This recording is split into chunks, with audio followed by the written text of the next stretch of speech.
থাকতে পারে না। যদি নামাজ পড়ে জমির আলটাল এরকম মসজিদে আছে না নাই? এ কথা বলে না কেন? নামাজ পড়ে গীবত গায়, নামাজ পড়ে উলামায়ে কেরামদের বিরোধিতা করে, নামাজ পড়ে কোরআনের বিরোধিতা করে, নামাজ পড়ে ইসলাম যাতে সমাজে কায়েম হয়, এরকম কুলাঙ্গার নামাজি আছে না নাই? আপনি যতই নামাজি হন, যত তাসবিহ তেলাওয়াত করেন না কেন, আল্লাহ তাআলা বলতেছে তোমার নামাজ আমি আল্লাহ তাআলা কবুল করব না। কারণ নামাজ পড়ার পরে যদি দেখবেন অন্যায় কাজ তার দ্বারাই হয়, বুঝতে হবে আল্লাহ তাআলা তার নামাজকে কবুল করেন নাই। নামাজ পড়ার পর যদি দেখা যায় ভালো কাজ করে, নামাজ পড়ার পর আগে মিথ্যা কথা বলতে এখন মিথ্যা কথা বলে না, ভালো কথা বলে। নামাজ পড়ার আগে জমির আল ঠেলতো, নামাজ পড়ার পর জমির আল ঠেলতেছে না, বুঝতে হবে আপনার নামাজ আল্লাহ তাআলা কবুল করেছেন। আমাদের সমাজে অসংখ্য নামাজ আছে, হাজি আছে, হজ করে আসছে, নিজের বেটাকে বিবাহ দিবে, নিজে যায় না, জামাইকে পাঠায় দেয়, আছে না নাই? জামাইকে পাঠায় দিয়ে বিয়াইকে বলে বিয়াই কিচ্ছু লাগবে না, একটা টেলিভিশন দিয়েন, বিয়াই কিচ্ছু লাগবে না, একটা ফ্রিজ দিয়েন, আছে না নাই? বিয়াই কিচ্ছু লাগবে না, একটা হুন্ডা দেন, আপনারে বেটি যাতায়াত করবে, আছে না নাই? আরে ভাই কিচ্ছু লাগবে না, হুন্ডা দেন, কিচ্ছু লাগবে না, ফ্রিজ দেন, এগুলো কি? এগুলো কি? আমাদের সমাজে এমনও হাজি আছে, হজ করে আসছে, নিজের বেটার বিবাহ দিবে, যৌতুক ছাড়ে না। আপনি যতই নামাজি হন, হাজি হজ করে আসছে, নিজের বেটাকে বিবাহ দিবে, নিজে যায় না, জামাইকে পাঠায় দেয়, আছে না নাই? জামাইকে পাঠায় দিয়ে বিয়াইকে বলে বিয়াই কিচ্ছু লাগবে না, একটা টেলিভিশন দিয়েন, বিয়াই কিচ্ছু লাগবে না, একটা ফ্রিজ দিয়েন, আছে না নাই? বিয়ায় কিচ্ছু লাগবে না, একটা হুন্ডা দেন, আপনারে বেটি যাতায়াত করবে, আছে না নাই? আরে ভাই কিচ্ছু লাগবে না, হুন্ডা দেন, কিচ্ছু লাগবে না, ফ্রিজ দেন, এগুলো কি? এগুলো কি? আমাদের সমাজে এমনও হাজি আছে, হজ করে আসছে, নিজের বেটার বিবাহ দিবে, যৌতুক ছাড়ে না। আপনি যতই নামাজি হন, হাজি হন, আল্লাহ তাআলা আপনার নামাজ হজকে কবুল করে না। এই জন্য নামাজ সমাজে কেমন করে কায়েম হয় আপনাকে চেষ্টা প্রচেষ্টা চালা রাখবে। আমি কোন দলের দালালি করার জন্য আসিনি, খোদার কসম করে বলছি, যে দলের মানুষের এই কাজগুলো করে আপনি সেখানে যান, যদি বিএনপির ভাইরা করে আমরা বিএনপির সাথে আছি।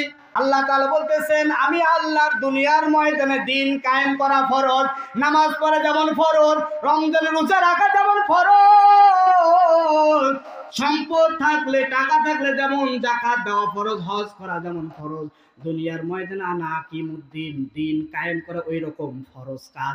কেউ যদি দিন কায়েমের সঙ্গে যদি সংযুক্ত না থাকে, খোদার কসম করে বলতেছি তার আমল আল্লাহ তাআলা বরবাদ করে দিবে। কারণ নামাজ যে সমাজে কায়েম হবে না, সেই সমাজে চুরি থাকবে, ডাকাতি থাকবে, খুন খারাপ থাকবে, ধর্ষণ থাকবে, কথা বলেন ঠিক কি না? কারণ আল্লাহ তাআলা আনকাবুতের মধ্যে আল্লাহ তাআলা সুন্দর করে জানিয়ে দিয়েছেন ইন্নাস সালাতা তানহা আনিল ফাহশাই ওয়াল মুনকার।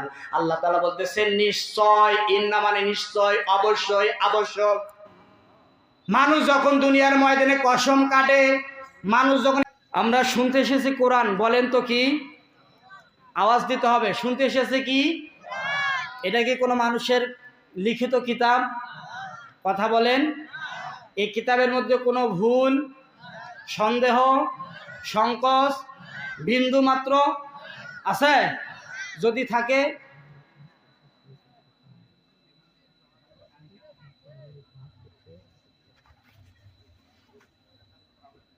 তাহলে এই কোরআনে কোনো ভুল নেই। আমরা সকলেই বললাম এই কোরআন কি বিএনপির, আওয়ামী লীগের, জাতীয় পার্টির, জামাত ইসলামের, চরমনাই, কার? আল্লাহর। সবার। কোরআনটা আসছে হুদাল্লিন নাস, মানুষের হিদায়াতের জন্য। কিসের জন্য? হিদায়াতের জন্য। পৃথিবীতে যদি হিদায়াত দিতে পারে একমাত্র শুধুমাত্র কেবলমাত্র কোরআন ছাড়া অন্য কোনো কিতাব কি দিতে পারে না? হিদায়াত দিতে পারে না। এই হাদিসটি আমাদের আরো অনেক আগে জানা দরকার ছিল। বিশ্বনবী বলেন মানিত্তাবা আল হুদা বিগাইরিল কোরআন আদাল্লাহুল্লাহ, তিরমিজি শরীফের হাদিস। আল্লাহর নবী বলেন যেখানে কোরআন নেই, কোরআনের নিয়ম কানুন নেই, কোরআনের কর্মসূচি যেখানে নেই, ওই জায়গায় কেউ যদি ভালো হওয়ার নিয়ত যায়, আল্লাহ নিজে দায়িত্ব নিয়ে তাকে গোমরা বানিয়ে দেয়।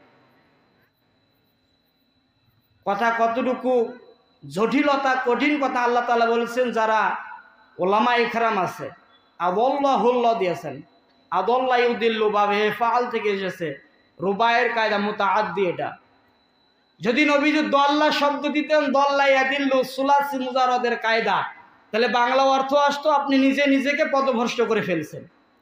কিন্তু এখানে দল্লা শব্দ না দিয়ে দিয়েছেন আদাল্লাহুল্লাহ। তার মানে যেখানে, যে দরবারে, যে দলে, যেই জায়গায় কোরআন নেই, কোরআনের কর্মসূচি নেই, কোরআনের নিয়ম কানুন পদ্ধতি নেই, ওই জায়গায় কেউ যদি ভালো হওয়ার নিয়তও যায়, আল্লাহ বলতেছেন আমি নিজে দায়িত্ব নিয়ে তাকে গোমরা বানিয়ে দেয়। আল্লাহ যদি কাউকে নিজের দায়িত্ব দিয়ে গোমরা বানিয়ে দেয়, পৃথিবীর এমন কোনো নেতা খেতার ক্ষমতা আছে তাকে দ্বীনের পথে আনার? কথা বলা লাগবে, কারো ক্ষমতা নেই। এই জন্য কোরআন যেখানে থাকবে না, আজকে দেখেন বিভিন্ন দরবারে, বিভিন্ন জায়গায় মানুষরা কিন্তু ভালো হওয়ার নিয়ে তো বিভিন্ন দরবার আছে। এই আটরশি যারা যায়, দেওয়ানবাগি যারা যায়, ফুরফুরায় যারা যায়, এরা কি ভালো হওয়ার নিয়তে যায় না? ভালো হওয়ার নিয়তে যায়, তাদের ইচ্ছা থেকে ইতিপূর্বে যা করেছে করছে, ভালো হওয়ার নিয়তে যায়। কিন্তু অধিকাংশে পীরের দরবারে দেখেন শিরক আছে। কি? আল্লাহ তাআলা বলতেছেন ওখানে কোরআন নেই, কোরআনের কর্মসূচি নেই, ওই জায়গায় তুমি যখন ভালো হও নিয়ত যাও, আমি আল্লাহ নিজে দায়িত্ব নিয়ে তোমাকে গুমরা বানিয়ে দেব। এজন্য এই আজকের তাফসীরুল কোরআন মাহফিল থেকে আমাদের সকলকে এখান থেকে সিদ্ধান্ত নিয়ে বাসায় যাওয়া লাগবে। যেখানে, যে দরবারে, যে দলে কোরআন নেই, কোরআনের কর্মসূচি নেই, সে দল যদি আমার বাবা প্রতিষ্ঠাতা হয়, আমি সে দল করব না। যদি করি তাহলে আল্লাহ আমাকে কি করে দিবে? গুমরা বানিয়ে দিবে, পথভ্রষ্ট করে দিবে, পথ থেকে আপনাকে ছিটকাইয়ে দিবে। এই জন্য পৃথিবীর ময়দানে যারা কোরআনওয়ালা হবে, কোরআন দিয়ে যখন দেশ চলবে, চুরি থাকবে, ডাকাতি থাকবে, রাহাজানি, ছিনতাই, চুরি, ডাকাতি থাকবে? এগুলো থাকবে না। এটা আপনি পাবেন কোথায়? কোরআনুল কারীমের 22 নম্বর সূরা, সূরাতুল হজের 41 নম্বর আয়াতে আমার আল্লাহ রাব্বুল আলামিন সুন্দর করে জানাই দিলেন, দুনিয়ার ময়দানে এমন এক জামানা আসবে। ভাই সাউন্ড হচ্ছে না, আরে। আল্লাহ রাব্বুল আলামিন বলেন এমন এক জামানা আসবে, সময় আসবে, যেখানে মানুষের দলের চাইতে দলের সংখ্যা বেশি হবে। আমাদের সমাজে এমনও লোক আছে, একজন 3-4টা দল করে, আছে না নেই? যারা করতো আওয়ামী লীগ, তারা দেখা যাচ্ছে আওয়ামী লীগ চলে যাওয়ার পরে তারা বিএনপিতে ঢুকছে, বিভিন্ন দলের মধ্যে ঢুকে গেছে। এই জন্য আল্লাহ রাব্বুল আলামিন বলছেন পৃথিবীর ময়দানে অসংখ্য দল পাওয়া যাবে। সেই অসংখ্য দল থেকে হক্কানি দল কোনটি, হকপন্থী দল কোনটি, কেমন করে তোমরা বুঝবে? আল্লাহ রাব্বুল আলামিন সূরা হজের 41 নম্বর আয়াতে 4 দফা কর্মসূচি দিয়েছেন। জোরে বলেন কয় দফা? আরো জোরে বলা লাগবে। 4 দফা। যে দলে, যে দরবারে, যেখানে 4 দফা কর্মসূচি থাকবে। আল্লাহ রাব্বুল আলামিন বলেন আল্লাযীনা ইম্মাক্কান্নাহুম ফিল আরদি আকামুস সালাত ওয়া আতাউয যাকাতা ওয়া আমারু বিল মা'রুফি ওয়া নাহাউ আনিল মুনকার। জোরে বলেন আল্লাহু আকবার। আল্লাহ রাব্বুল আলামিন বলে যেখানে, যে দরবারে, যে দলে 4 দফা কর্মসূচি থাকবে, ওইটাই হক্কানি দল, ওইটাই আল্লাহওয়ালা দল, ওইটাই সঠিক দল। 1 নাম্বার পৃথিবীর মানুষ যারা, 1 নাম্বার আকিমুস সালাত, দুনিয়ার ময়দানে পৃথিবীর মধ্যে যারা নামাজ কায়েমের আন্দোলন করবে, ওইটা হচ্ছে আল্লাহওয়ালা দল, ওইটাই হচ্ছে হক্কানি দল। আর ওই দলে কেউ যদি করে, আল্লাহ রাব্বুল আলামিন বলেন কাল কঠিন কিয়ামতের ময়দানে তাদের জন্য জান্নাতুল ফেরদাউস আমি প্রস্তুত করে রেখেছি। সুবহানাল্লাহ বলেন। কোরআনুল কারীমের 18 নম্বর সূরা, সূরাতুল কাহাফের 107 নম্বর আয়াতে আল্লাহ তাআলা সেই কথাই বললেন ইন্নাল্লাযীনা আমানু ওয়া আমিলুস সালিহাতি কানাত লাহুম জান্নাতুল ফিরদাউসি নুজুলা। আল্লাহ রাব্বুল আলামিন বলেন, নিশ্চয় পৃথিবীর ময়দানে যারা ঈমান এনেছেন, ঈমান আনার পরে ওয়া আমিলুস সালিহাত, নেক কাজ করেছেন, ভালো কাজ করেছেন, আমলে সালেহ যারা কাজ করেছেন, দুনিয়ার ময়দানে কেউ যদি এই দুইটি কাজ করে মারা যায়, আমি আল্লাহ রাব্বুল আলামিন কথা দিলাম ওই ব্যক্তিগুলোর জন্য কাল কঠিন কিয়ামতের ময়দানে জান্নাতুল ফিরদাউসটা আমি আল্লাহ তাআলা তৈরি করে রেখেছি। জোরে বলেন সুবহানাল্লাহ। তাহলে এক নাম্বার, যে সমাজের মানুষরা যে দল নামাজ কায়েমে আন্দোলন করবে, সেই দল আপনাকে মাসবি করাই লাগবে। কারণ নাকিমুদ্দিন লা তাতাফাররাকু, আল্লাহ তাআলা বলতেছেন আমি আল্লাহর দুনিয়ার ময়দানে দিন কায়েম করা ফরজ। নামাজ পড়া যেমন ফরজ, রমজানের রোজা রাখা যেমন ফরজ, সম্পদ থাকলে টাকা থাকলে যেমন যাকাত দেওয়া ফরজ, হজ করা যেমন ফরজ, দুনিয়ার ময়দানে নাকিমুদ্দিন দিন কায়েম করা ওই রকম ফরজ কাজ। কেউ যদি দিন কায়েমের সঙ্গে যদি সংযুক্ত না থাকে, খোদার কসম করে বলতেছি তার আমল আল্লাহ তাআলা বরবাদ করে দিবে।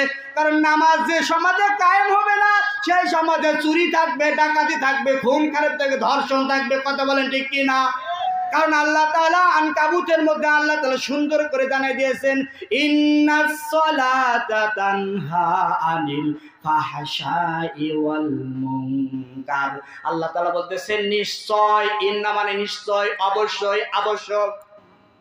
মানুষ যখন দুনিয়ার ময়দানে কসম কাটে, মানুষ যখন একটা কথাকে বিশ্বাস না করে মানুষ কসম কাটে, সন্তানের মাথায় হাত রেখে বলতেছি, খুদার কসম করে বলতেছি, কথা বলেন ঠিক কি না, যাতে কথাটাকে পাকাপুক্ত হয়। আল্লাহ তাআলা কথাকে পাকাপুক্ত করার জন্য আল্লাহ তাআলা নিশ্চয় ব্যবহার করলেন অবশ্যই, নিশ্চয়, আবশ্যক। নামাজিকে বিভিন্ন প্রকার অশ্লীল, বেহায়াপনা, খারাপ গৃহীত কাজ থেকে কেউ যদি বিরত রাখতে পারে, সেইটা হচ্ছে নামাজ। নামাজ ছাড়া সমাজে কেউ কোনো খারাপ কাজে বিরত থাকতে পারে না। যদি নামাজ পড়ে জমির আলটাল এরকম ছেলে আছে না নাই? এ কথা বলে না কেন? নামাজ পড়ে গীবত গায়, নামাজ পড়ে উলামায়ে কেরামদের বিরোধিতা করে, নামাজ পড়ে কোরআনের বিরোধিতা করে, নামাজ পড়ে ইসলাম যাতে সমাজে কায়েম হয়, এরকম কুলাঙ্গার নামাজি আছে না নাই? আপনি যতই নামাজি হন, যত তাসবিহ তিলাওয়াত করেন না কেন, আল্লাহ তাআলা বলতেছে তোমার নামাজ আমি আল্লাহ তাআলা কবুল করব না। কারণ নামাজ পড়ার পরে যদি দেখবেন অন্যায় কাজ তার দ্বারাই হয়, বুঝতে হবে আল্লাহ তাআলা তার নামাজকে কবুল করেন নাই। নামাজ পড়ার পর যদি দেখা যায় ভালো কাজ করে, নামাজ পড়ার পর আগে মিথ্যা কথা বলতে, এখন মিথ্যা কথা বলে না, ভালো কথা বলে। নামাজ পড়ার আগে জমির আল ঠেলতো, নামাজ পড়ার পরে জমির আল ঠেলতেছে না, বুঝতে হবে আপনার নামাজ আল্লাহ তাআলা কবুল করেছেন। আমাদের সমাজে অসংখ্য নামাজ আছে, হাজি আছে, হজ করে আসছে, নিজের বেটাকে বিবাহ দিবে, নিজে যায় না, জামাইকে পাঠায় দেয়, আছে না নাই? জামাইকে পাঠায় দেয়, বিয়াইকে বলে বিয়াই কিচ্ছু লাগবে না, একটা টেলিভিশন দিয়েন, বিয়াই কিচ্ছু লাগবে না, একটা ফ্রিজ দিয়েন, আছে না নাই? বিয়াই কিচ্ছু লাগবে না, একটা হুন্ডা দেন, আপনারে বেটি যাতায়াত করবে, আছে না নাই? আরে ভাই কিচ্ছু লাগবে না, হুন্ডা দেন, কিচ্ছু লাগবে না, ফ্রিজ দেন, এগুলো কি? এগুলো কি? আমাদের সমাজে এমনও হাজি আছে, হজ করে আসছে, নিজের বেটার বিবাহ দিবে, যৌতুক ছাড়ে না। আপনি যতই নামাজি হন, হাজি হন, আল্লাহ তাআলা আপনার নামাজ হজকে কবুল করে না। এই জন্য নামাজ সমাজে কেমন করে কায়েম হয়, আপনাকে চেষ্টা প্রচেষ্টা চালা রাখবে। আমি কোন দলের দালালি করার জন্য আসিনি, খোদার কসম করে বলছি, যে দলের মানুষের এই কাজগুলো করে আপনি সেখানে যান। যদি বিএনপির ভাইরা করে, আমরা বিএনপির সাথে আছি, বিএনপিদের সাথে আমাদের কোনো আক্রোশ আছে, দুশ্মনী আছে জমি জমা নিয়ে? হ্যাঁ, কোনো আক্রোশ নাই। তারা যদি ইসলামিক কাজ করে, তারা যদি ওয়াদা দেয় আমরা ওই জায়গায় গিয়ে কাজগুলো করবো, আমরা আপনার সঙ্গে আছি। যদি জাতীয় পার্টি বলে যে আমরাও আছি, আমরা আপনাদের সঙ্গে আছি। 2 নাম্বার আছে ওয়াতু যাকাত। যাকাত যারা দিতে চায় না, যাকাত যারা দিবে না, আমাদের সমাজে এরকম আছে না নাই? অনেক মানুষ মনে করে যাকাত মানে সম্পদ কমে যাওয়া। জাকাত শব্দের অর্থ হচ্ছে আত্মশুদ্ধি হওয়া, পবিত্র হওয়া। বেশি হওয়া, বৃদ্ধি হওয়া। আমরা অনেকে যাকাত দিতে চায় না, ওই ধনের মধ্যে, টাকার মধ্যে ওই গরিবের হক আল্লাহ তাআলা তৈরি করে দিয়েছেন। কথা বলেন ঠিক কি না? আপনার পাশে এমন গরিব আছে, আপনি কেমন টাকাওয়ালা মানুষ, আপনি কেমন ক্ষমতাবান মানুষ, আপনি 3 বেলায় মিষ্টি খাচ্ছেন, 3 বেলায় গরুর গোশত খাচ্ছেন, খাসির মাংস খাচ্ছেন, আপনার বাড়ির পাশে একজন অসহায় গরিব এতিম মিসকিন অসহায় কি খাচ্ছে না খাচ্ছে, আপনার দ্বারা কোনো উপকার হচ্ছে না, আপনার ওই টাকার আল্লাহ তাআলার কাছে কোনো দাম নাই। এই দিন, যেদিন সমাজে যাকাত কায়েম হবে, আপনি ফকির পাবেন না, মিসকিন পাবেন না, অসহায় পাবেন না, গরিব পাবেন না। কথা বলেন না কেন? এই জন্য যাকাত কায়েমের আন্দোলন আমাদের করা লাগবে। যাকাত কেমন করে সমাজে প্রতিষ্ঠিত হয়, এই কাজ আমাদের করা লাগবে। 3 নাম্বার বৈশিষ্ট্য আল্লাহ তাআলা দিয়েছেন, যে মানুষগুলো আমারু বিল মারুফ, সৎ কাজের আদেশ দেয়, যে মানুষগুলো সৎ কাজের আদেশ দেয়, সেই দল আমাকে আপনাকে করা লাগবে, মাস্ট বি। সৎ কাজের আদেশ কি? অনেকে সৎ কাজ যাতে হয় এটা চায় না, আছে না নাই? তার বাস্তব প্রমাণ 5 আগস্ট। কথা বলেন না কেন? এমনও যুগ গেছে, এমনও আমাদের সময় গেছে, আমরা বাড়িতে ঘুম পাড়তে পারি নাই, একটাই অপরাধ, কোরআনের হক কথা বলার। কোরআনের হক কথা বলতে গিয়ে স্ত্রীর সাথে ঘুমাইতে পারি না, নিজের ছেলের সঙ্গে ঘুমাইতে পারে না, এরকম কোরআনের দায় ইলাল্লাহ আছে না নাই? এমনকি আমাদের আল্লাহ আমাকে যে কোরআনের খাদেম 1-2 বছর না 13 বছর জেলখানায় বন্দি রাখার পরে ওই ক্ষান্ত ছিল না, লাস্টে হসপিটালে নিয়ে গিয়ে পোস্টের মাধ্যমে দুনিয়া থেকে তাকে ত্যাগ করেছেন। কথা বলেন না কেন? তিনার মায়ায়, তিনার আলোচনা মানুষ এত মুগ্ধ হয়ে শুনতো। আমি তো এমন, আমার বাড়ির পাশে হিন্দু এলাকা আছে, আমি এমনও দেখেছি রাতের বেলায় হিন্দু ভাই আল্লামার তাফসীর শুনতো। এরকম মানুষকে আপনি দুনিয়া থেকে বিদায় করে নিলেন, তার স্ত্রীর কান্না কি আল্লাহ তাআলা কবুল করে নাই? তার ছেলের কান্না কি আল্লাহ তাআলা কবুল করে নাই? আমার মনে হয় তাদের কান্না কবুল করেছেন, এই জন্য তার অধঃপতন হয়েছেন। কথা বলেন ঠিক কি না?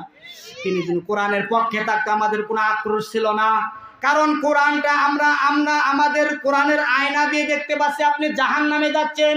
এই জন্য আমাদের দায়িত্ব কর্তব্য হচ্ছে আপনাকে জাহান্নাম থেকে ফিরে আসার জন্য। এই জন্য আমাদের সমাজ যতগুলো গেছে, সব মানুষগুলো যারাই পর আসছে দেশটাকে তছনছ করে ফেলছে। কথা বলেন ঠিক কিনা? যে যখন গেছেন একবারে দফা দফা করে ফেলছে, তছনছ করে ফেলছে। এই জন্য যাকাত যাতে কায়েম হয়, আমাদের সেই দিকে ব্যবস্থা করা লাগবে। আমার মনে হয় যারা এই কোয়ালিটির যারা মানুষ আছেন তাদেরকে সতর্ক হওয়া লাগবে, কারণ ক্ষমতা চিরস্থায়ী থাকার জায়গা। কথা বলেন না কেন? এই যে আমি চেয়ারে বসে রেখে চিরস্থায়ী, কথা বলা লাগবে। বিরামপুরবাসী, কোরআনে আমি জানি বিরামপুর কোরআনের ঘাঁটি, আপনাদেরকে জবান দেওয়া লাগবে। আজকে আমরা মুসলমান জবাব না খোলার কারণে ইহুদি নাসরা আমাদের ঘাড়ের উপর কাঁঠাল ভেঙে খাচ্ছে। কথা বলেন ঠিক কিনা? আমরা তো সিংহের জাত, বাঘের জাত, সিংহ কাউকে ভয় করে না, বাঘ কাউকে ভয় করে না, কিন্তু আমরা সেই জাতি আজকে বিড়ালের জাতি পরিণত হয়েছি। এই জন্য রাম বামরা কোরআনের বিরোধিতারা আমাদের ঘাড়ের উপরে চলে তারা দেশ শাসন করছে। এজন্য সেখান থেকে আমাদেরকে বিরত থাকা লাগবে।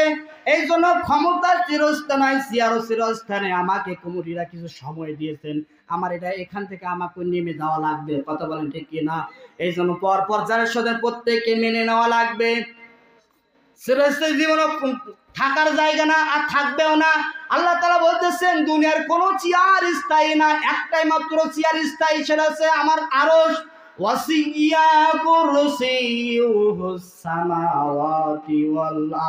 আল্লাহ তাআলা বলতেছেন দুনিয়ার মধ্যে একটাই মাত্র স্থায়ী চেয়ার, সেটি হচ্ছে আমার আরশের কুরসি। এটা ছাড়া কোনো স্থায়ী চেয়ার আছে? আরো জোরে বলা লাগবে। এই জন্য আওয়ামী লীগ ভাইয়েরা যারা আছেন, আমি আপনাদের পায়ে হাত ধরে বলবো, আপনারা ইসলামের পথে চলে আসেন। আপনি কি করতেন? আপনাকে ছেড়ে আপনার পার্টি চলে গেল, উড়ান দিল।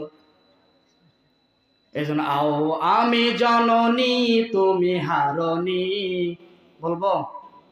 মন খারাপ হচ্ছে? আও আমি জননী তুমি হারনি, দাদার কাছে গেছো এটাই জানি। ঠিক না?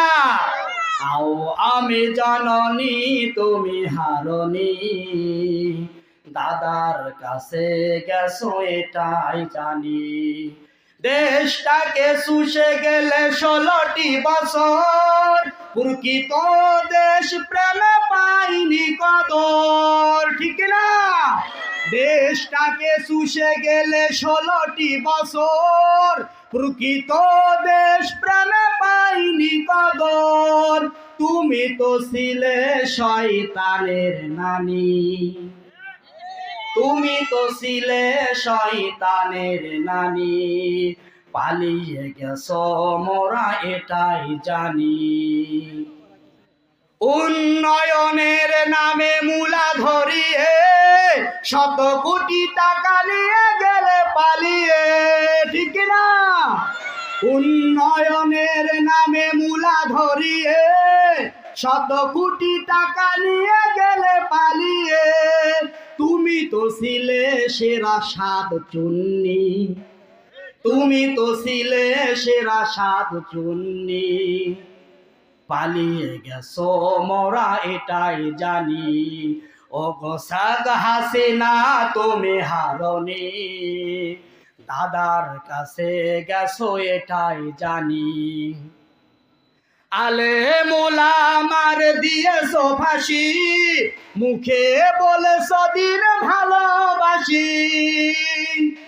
আলে মোলা মার দিয়েছো ফাঁসি, মুখে বলেছো দিন ভালোবাসি। তুমি তো ছিলে সেরা মিথ্যাবাদী, তুমি তো ছিলে সেরা মিথ্যাবাদী, পালিয়ে গেছো তুমি এটাই জানি। আও আমি জননী তুমি হারনি, দাদার কাছে গেছো এটাই জানি। কথা বলেন ঠিক কিনা? আপনি ইসলামের দুশ্মনী করবেন, কোরআনের দুশ্মনী করবেন, আল্লাহ তাআলা আপনাকে ছাড় দিবে না। আল্লাহ তাআলা বলছেন ওয়া মাকারাল্লাহু আল্লাহু খায়রুল মাকিরিন। দুনিয়াতে যার যার চক্কর আছে এটা বোঝা যায়, কিন্তু আমি আল্লাহ তাআলার মক্কর চক্কর যে কি এটা আপনারা কেউ বুঝতে পারে না। মানুষের চক্রান্ত যেখান থেকে শেষ হয়, আমি আল্লাহ তাআলার চক্রান্ত সেখান থেকে শুরু হয়। এই জন্য আল্লাহ তাআলা বলছেন আমি আল্লাহ ধরি না, ধরলে আমি আল্লাহ ছাড়ি না। এই জন্য যে দলে যে দরবারে 4 দফা কর্মসূচি থাকবে, 1 নাম্বার হচ্ছে যারা নামাজ কায়েম আন্দোলন করবে, এরপর যারা 2 নাম্বার হচ্ছে যারা জাকাতের ব্যবস্থা করবে, 3 নাম্বার হচ্ছে আমারও বিল মারুফ সৎ কাজের আদেশ দিবে, 4 নাম্বার হচ্ছে অনাহাওয়ানিল মুনকার অসৎ কাজ কেমন করে করা যায় না করা যায় এটা বাধা প্রদান করবে। আমাদের সমাজে এমনও মানুষ আছে তাফসীর কোরআন মাহফিল করতে দেয় না, কিন্তু কনসার্ট করতে দেয়। কথা বলেন ঠিক কিনা? যে গানে যে জায়গায় গেলে মানুষের ইমান হরণ হয়ে যায়, ইমান নষ্ট হয়ে যায়, সেই জায়গা তারা আঞ্জাম করে। আপনি কোরআন তাফসীর কোরআন মাহফিল যদি আঞ্জাম করেন, এখান থেকে একটা লোক যদি আমলিয়াত হয়, তাহলে আপনার এই মাহফিল সাকসেস। এই জন্য যে দল যে দরবারে 4 দফা কর্মসূচি থাকবে, সে দল আমাকে আপনাকে করা লাগবে। আমরা যারা জান্নাতে, এখানে আমরা সকলে জান্নাতের আশা করি যে আমরা জান্নাত যাব। যারা নামাজ পড়ে না ওরাও আশা করে। কথা বলেন ঠিক কিনা? এমনকি আমার আপনার ঈমান আছে কি নাই সেইটা আমাকে আপনাকে বোঝা লাগবে। অনেক জায়গায় দেখা যায় এশার নামাজ পড়ে ভাইরা বলে যে বাকি নামাজ বাদে ঈমান ও আমল নিয়ে কথা হবে, আছে না নেই? বলে, কিন্তু আপনার ঈমান কতটুকু আছে, আপনার ঈমান আছে না না এই সেই দিকে আপনাকে যাওয়া লাগবে। আপনার ঈমানটাই যদি না থাকে, আপনি যতই আমল করেন, নামাজ পড়েন, হজ করেন, আপনার আল্লাহ তাআলা এই আমলগুলো নেবে না। এজন্য তাফসীর থেকে লিখে নিয়ে এসেছি 10টি কারণে মানুষের ঈমান নষ্ট হয়ে যায়, ভেঙে যায়। কয়টি কারণ? আরো জোরে বলা লাগবে। 10টি কারণে মানুষের ঈমান নষ্ট হয়ে যায়, ভেঙে যায়। 1 নাম্বার হচ্ছে যারা আল্লাহর সঙ্গে শিরিক করে। কি করে? শিরিক মানে কি আপনি কি বুঝেন? শিরিক মানে আল্লাহর সঙ্গে সমকক্ষ করা, আল্লাহর সঙ্গে তুলনা দেওয়া। যারা আজকে বিভিন্ন মাজারে গিয়ে মাজারে কবরে যারা সিজদা দিচ্ছে, এটা কি? কথা বলা লাগবে ভাই। শিরিক। এই কাজে কেউ যদি লিপ্ত থাকে, তার ঈমান আল্লাহ তাআলা নষ্ট করে দিয়েছে, ভেঙে যাবে তার ঈমান। এজন্য আমি শুধু পয়েন্টগুলো বলবো। 2 নম্বর হচ্ছে যারা মুশরিক কাফের, যারা কাফেরদের যারা কাফের মনে না করে এরকম যদি হয়, তারাও তাদের ঈমান নষ্ট হয়ে যে ভেঙে গেছে। এই জন্য আমাদের যারা সমাজে যারা কাফের আছে, যেমন কাদিয়ানি আছে না নেই, কাদিয়ানিদেরকে যারা কাফের বলবে না, ও নিজেও কাফের হয়ে যাবে, আপনার ঈমান নষ্ট হয়ে যাবে।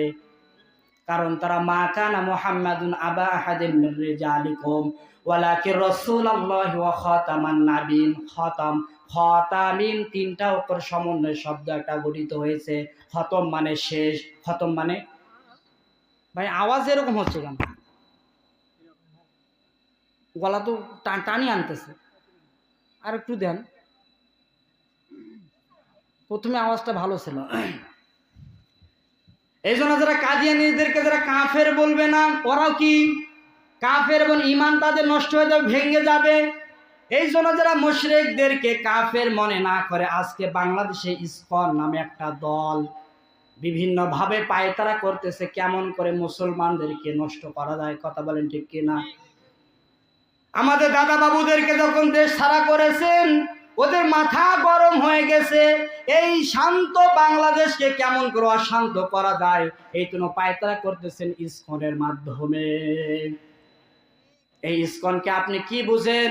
এটা আমার আলিফ ভাইকে যে আইনজীবীকে কুপিয়ে যে হত্যা করলো, এক সংগঠন ইসকন নাম।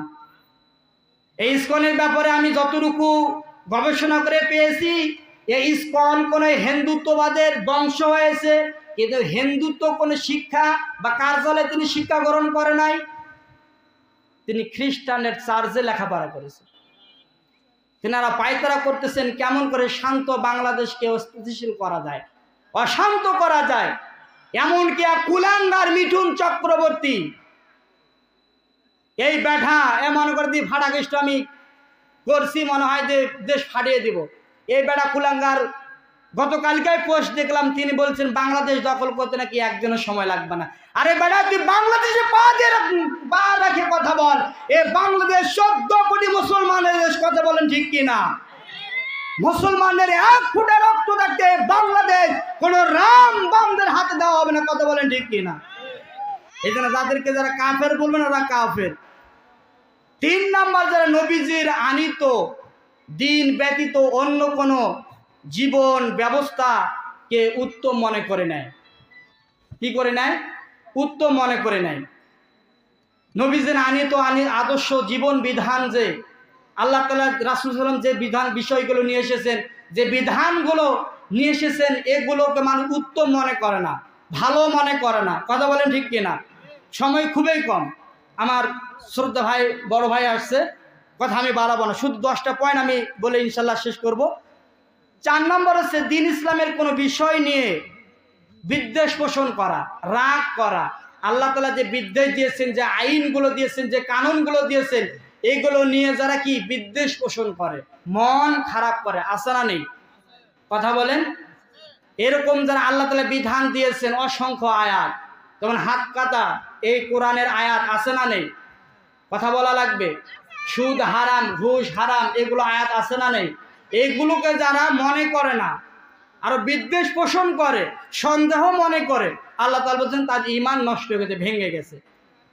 5 নাম্বার হচ্ছে দ্বীনের কোনো বিধান নিয়ে ঠাট্টা বিদ্রুপ যারা করে, দ্বীনের দায়ীদেরকে নিয়ে যারা ঠাট্টা বিদ্রুপ করে, ব্যঙ্গ করে, রাসূলকে নিয়ে ব্যঙ্গ করে, এবং ফাতেমাকে নিয়ে ব্যঙ্গ করে, খাদিজাকে নিয়ে যারা ব্যঙ্গ করে, দ্বীনের কোনো বিষয় নিয়ে যারা ব্যঙ্গ করে, আল্লাহ তাআলা বলতেছেন তার ঈমান নষ্ট হয়ে গেছে।